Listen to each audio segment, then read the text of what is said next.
तर मी आज बनवली आहे गुजराती स्टाईल मेथी मुठिया।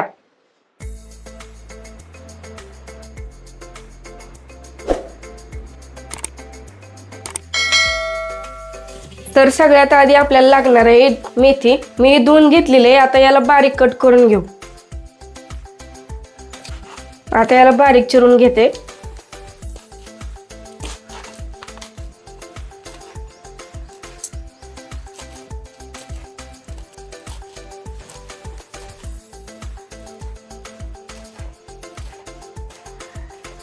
बारीक चिरून घेतलेली मेथी आता एका प्लेटमध्ये काढून घेऊ।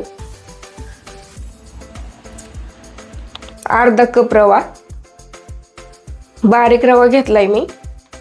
1 कप बेसन, 4 चमचे गव्हाचे पीठ, 2 चमचे अद्रक लसूण पेस्ट,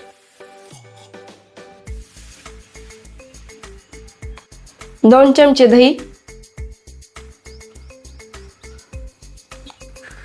1 चमचा हळद, 2 चमचे लाल तिखट,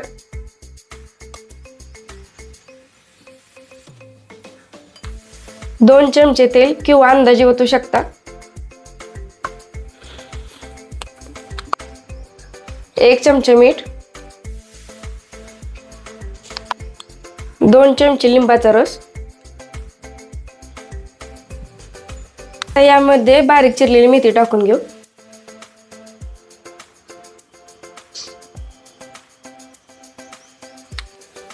चिमूटभर सोडा तुम्हाला टाकायचा असेल तर टाकू शकता। आता हे मळून घेऊ।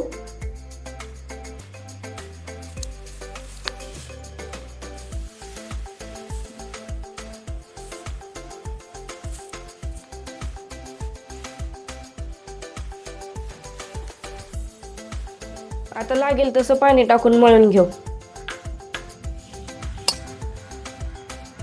लय घट्ट पण नाही, लय पातळ पण नाही, मीडियम असं मळून घ्यायचंय।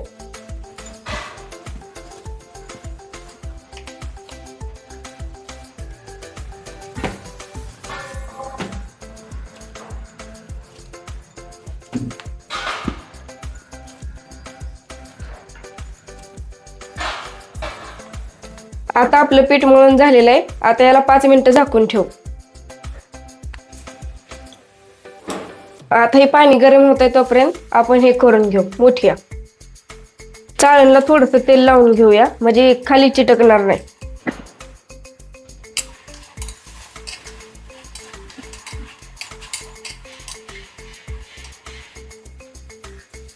आता थोडंसं हाताला तेल लावून घेऊ आणि मुठिया तयार करायला घेऊ। तुम्ही तुमच्या अंदाजानुसार मुठिया तयार करून घेऊ शकता। आपली पहिली मुठिया तयार करून झालेली आहे। आता याला चाळणीमध्ये ठेवू आणि अशा प्रकारे सगळ्या मुठिया तयार करून घेऊ।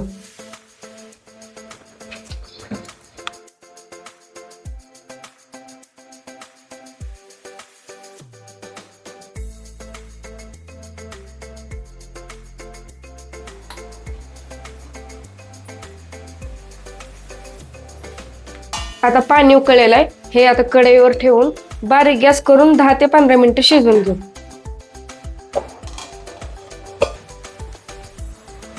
15 मिनिटं झालेली आहेत। आता बघूया शिजलं का नाही ते।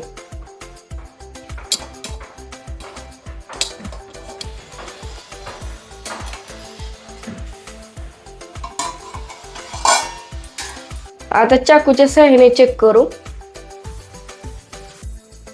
मस्तपैकी असं शिजलेलं आहे। आता हे थोडंसं गार झालेलं आहे। आता याला बारीक कट करून घेऊ।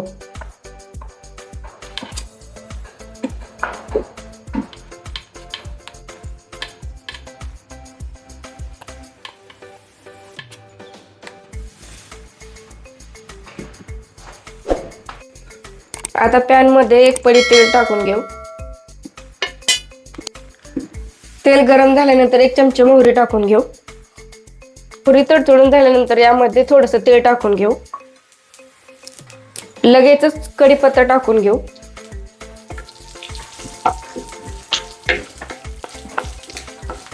आता हे थोडंसं भाजून घेऊ। ते भाजून झाल्यानंतर यामध्ये कट केलेल्या मुठिया टाकून घेऊ.